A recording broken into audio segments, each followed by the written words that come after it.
Here's how to turn one product photo into a complete video ad without rebuilding your workflow. This finished Coca-Cola flow already turns one can image into creative direction, a finished product shot, and a video.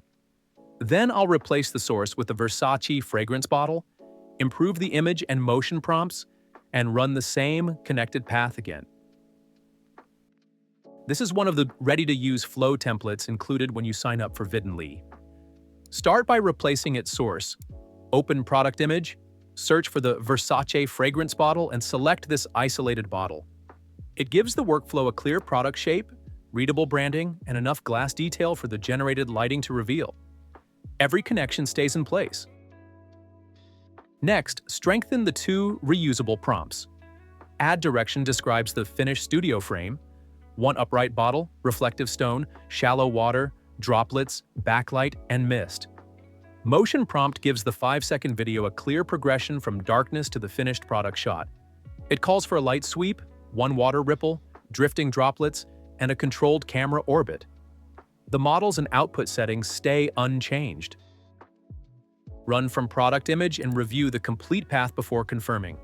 This connected run uses 68 credits, 2 for ad direction, 10 for GPT Image 2 to create the finished product shot, and 56 for the 5-second Kling 2.6 video. After you confirm, Videnly generates the direction first and feeds it into product scene. You can watch the image node build that shot before the video stage begins. Once the finished product shot is ready, the same run sends it into video ad with the saved motion prompt.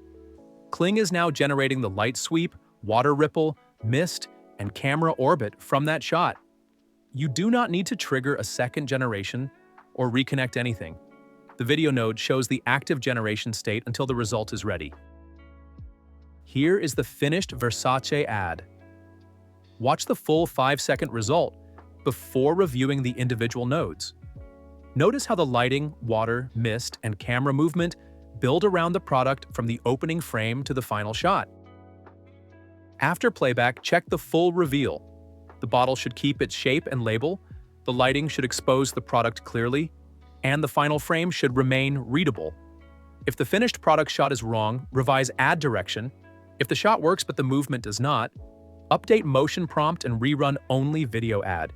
You can reuse the same flow for another product without rebuilding the production chain. Hope you found this video useful.